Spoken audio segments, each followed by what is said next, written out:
Well, hello again, and this is Nurse Mo, and I'm so glad you're here with me for the Straight A Nursing Podcast, episode 192. Today, we are talking about angioedema. Now, before we dive into that topic, I do like to take a moment to give a shout out to my SAN fam, and this one goes out to Rachel. And Rachel says, Crucial Concepts Bootcamp was by far the best investment in preparing me for being ready mentally and emotionally for nursing school. I got organized, loved the downloads, and felt super confident in my dosage calculations. I still use Nurse Mo's dosage calculations concepts each time I'm answering questions about what dose to give. Rachel, thank you so much for taking the time to send that in. I very, very much appreciate it. And I love that you're using that foundation concept from dosage calculations that I taught you to make sure that you get to the right answer every time, because one of the biggest mistakes that students make with dosage calculations is approaching them as math problems. And you probably realized pretty quickly they're not math problems, they're puzzles, and you have to think about them differently. And that's what my boot camp teaches you. So thank you so much, Rachel, for sharing that. I'm so glad you felt confident. And I wish you nothing but the absolute best on your journey to become a nurse. So if you are interested, anyone listening, in what Rachel is talking about, I'm going to put the link to bootcamp in the episode notes so that you can feel confident in dosage calculations, confident getting organized, getting ready, getting prepared in all manner of ways for nursing school.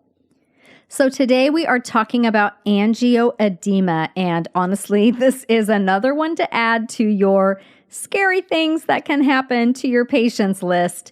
And that is not to scare you, but to help you feel prepared if it ever does happen. With a little bit of knowledge ahead of time, you'll hopefully recognize angioedema when it happens, and hopefully you recognize it very early on and know what to do to help your patient. So angioedema is a sudden non-pitting edema of the skin and mucous membranes. And you will typically see angioedema in the upper respiratory and GI tracts, though its detrimental effects on the airway are definitely what make it potentially so life-threatening. So in angioedema, histamines or bradykinins are released as part of an allergic or anaphylactic response, and this causes an abrupt increase in capillary permeability. And this can be reactions to food, drugs, or other substances. Common drugs that can cause angioedema are ACE inhibitors like lisinopril, NSAIDs like ibuprofen, naproxen, and aspirin, and antibiotics. So in addition to allergy-induced angioedema, patients can also have hereditary angioedema and chronic idiopathic angioedema. In the clinical setting, you're most likely going to see the allergy-induced angioedema. So let's go through angioedema using the Straight A Nursing LATTE method. So the first letter in LATTE is for look. How does the patient look? What do you notice about them? What are their signs and symptoms? So the most prevalent indicator of angioedema is the presence of edema, particularly in the face, hands, feet, and genitalia. Swelling of the lips and eyes is considered that classic sign. It can also include the tongue and the neck as well. Some patients will have an accompanying urticaria. Numbness or tingling may be present at sites where swelling is intense. They could be anxious or nervous. I don't know about you, but if my neck and face and lips and mouth were swelling, I'd be pretty nervous too. They may be diaphoretic. And if the patient is struggling to breathe, which hopefully it does not get to that point before intervention, but they could be pale. They may have duskiness around the lips. And due to swelling around the eyes, the patient may state that they have difficulty seeing well. So how do we assess the patient? A in LATTE stands for assess. So your priority assessment with angioedema is airway, airway, airway. Anytime your patient has swelling of the head, neck, face, mouth, lips, tongue, any of that, you need to be watching airway like a hawk. You also want to monitor the severity of the edema, especially as it relates to those parts associated with the airway. You want to notice if it's getting better or if it's getting worse. Assess CSM, circulation, sensation, and movement of the hands and feet for any neurovascular abnormalities such as delayed capillary refill or numbness and tingling. You'll monitor the patient's heart rate, their blood pressure, and respiratory rate to ensure they are remaining stable. And you also want to assess the swelling around the eyes. You want to assess their ability to see well, because if they can't see well, that's a pretty big safety issue. So the next letter is T, and that stands for tests. What tests are typically conducted for a patient with angioedema? So the tests that are ordered are going to be dependent upon whether the angioedema has been triggered by a known substance or idiopathic in nature. So C1 INH levels could be drawn to determine whether or not a deficiency is present. And a deficiency in C1 INH would indicate that the patient has hereditary or acquired angioedema. A CBC will monitor the blood count for presence of infection. C-reactive protein and ESR, erythrocyte sedimentation rate, are both indicators of inflammation. And these can be elevated in ACE inhibitor-induced angioedema, like if the patient took lisinopril. A urinalysis can check for a UTI, which may occur when the mucosal lining of the urinary tract is affected. And then a serum tryptase level could be obtained, and elevations in this indicate that the angioedema is a mast cell-mediated event, which is typical in angioedema with anaphylaxis. Allergy testing may be conducted if the angioedema is due to a suspected allergen. And then they may get some imaging studies of the bowel. If that GI tract is involved, they may get a CT scan, they may get an ultrasound. A multi-detector CT scan can also be conducted to determine if GI tract edema is a result of ACE inhibitor-induced angioedema. And what this does is it prevents unnecessary surgery, because this GI tract edema should resolve and the patient doesn't actually need surgery. If they can determine that the edema was due to the ACE inhibitor, we're going to stop the ACE inhibitor and that swelling should come down. Thyroid studies may be performed, especially in women or those with family history of thyroid disease or autoimmune disorders. Studies show that autoimmune thyroid disease is strongly associated with angioedema. So the second T in LATTE is for treatments. What treatments are going to be provided for your patient with angioedema? So how it's treated is going to depend on the severity, the acuity, and the mechanism of the angioedema. So if the airway is involved, the patient may require intubation for airway protection. Angioedema secondary to ACE inhibitors typically involves stopping the medication and protecting the airway until symptoms resolve. Angioedema secondary to anaphylaxis will likely be treated with IM epinephrine, oxygen administration, and IV fluids. Allergy-induced, in other words, mast cell-mediated angioedema that is not anaphylaxis is typically treated with antihistamines and corticosteroids. And if the angioedema is hereditary, treatments can include C1 inhibitor concentrate and medications that inhibit kallikrein or antagonize bradykinin, or they may even get FFP, fresh frozen plasma, though it is important to note that in some cases, FFP can make the angioedema worsen acutely and is utilized with very extreme caution. Recurrent angioedema may be treated with non-sedating antihistamines, and some patients may also require a leukotriene receptor antagonist. Now, severe cases that are resistant to treatment may require a bradykinin B2 receptor antagonist or monoclonal antibody therapy. For the most part, though, what you'll be seeing and dealing with is that allergy-induced angioedema or the patient taking an ACE inhibitor. A lot of times the patient's going to be getting that epinephrine, that oxygen, the IV fluids, antihistamines, corticosteroids. Those are kind of the common things that you'll see given. Now, E stands for educate. How do you educate the patient and the family? So once the trigger has been identified, patients should be taught to avoid it as much as possible to prevent another episode. Patients with anaphylaxis-related angioedema should always carry an EpiPen. And you want to teach the patient the signs of angioedema and to call for emergency help if they have any difficulty breathing or swallowing, any nausea and vomiting, abdominal cramps, swelling of the neck, lips, tongue, or a tight feeling in their throat.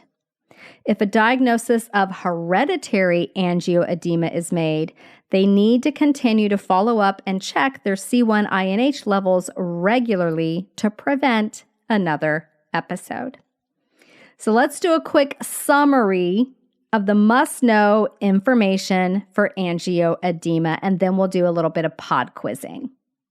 So angioedema involves acute swelling of the tissue under the skin and is most concerning when it includes the face, mouth, tongue, and neck, anything about the airway.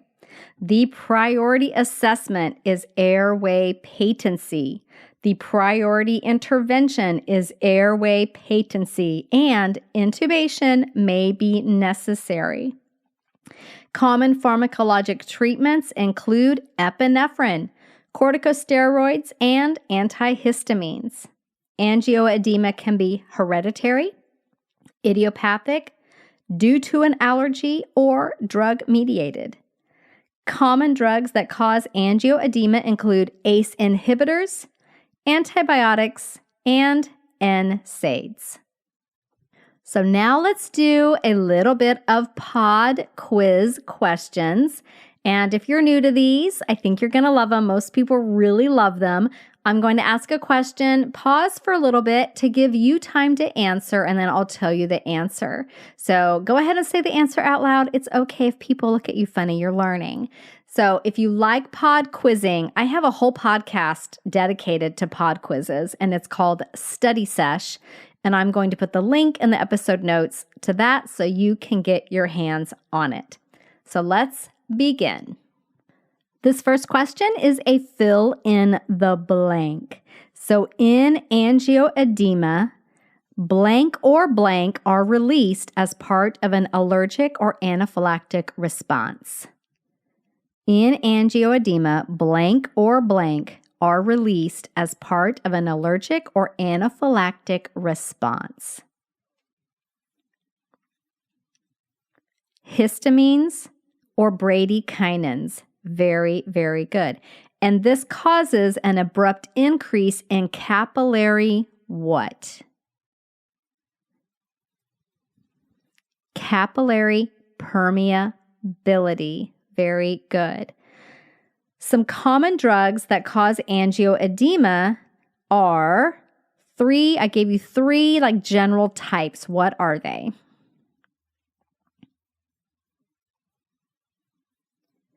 So the first one is ACE inhibitors. Probably what you'll see the most, at least from my clinical experience, that's what I've seen the most. And a common ACE inhibitor is lisinopril. Remember, ACE inhibitors end in pril. Another class of drugs are NSAIDs, and those are ibuprofen, naproxen, aspirin. And then that third one was antibiotics. Very good. So when we're looking at the symptoms, signs and symptoms of angioedema, tell me what some of the classic signs are.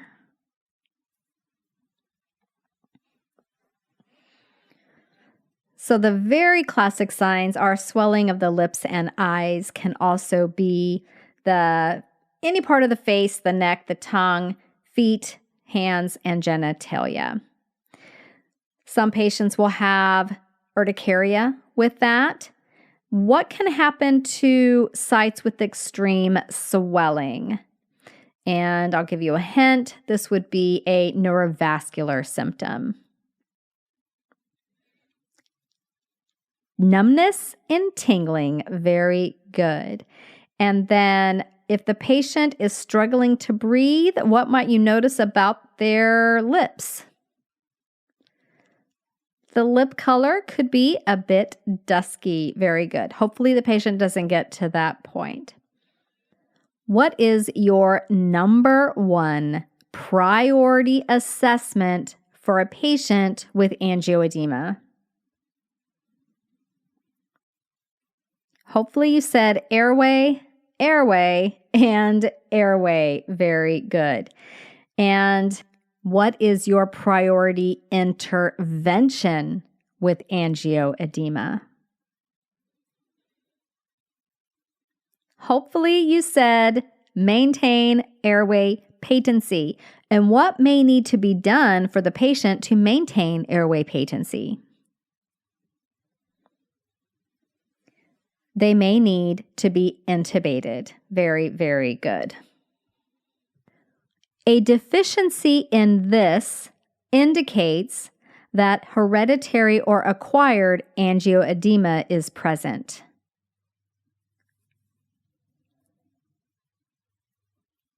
C1INH.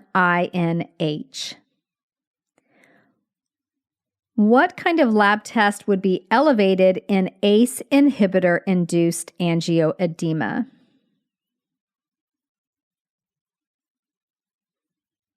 The inflammatory markers, namely that C-reactive protein. What are we going to do for a patient with anaphylaxis-related angioedema?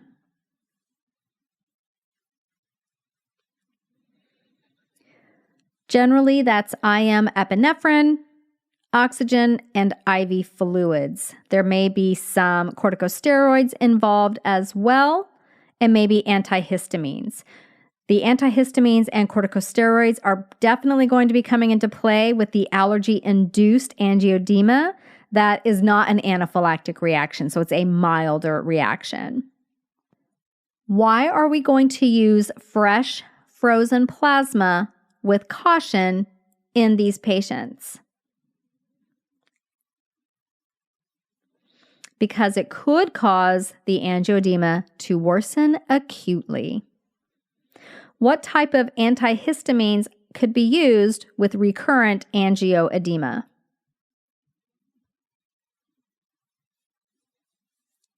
Non-sedating antihistamines. What should your patient who has anaphylaxis-related angioedema always carry with them? They should always carry their EpiPen.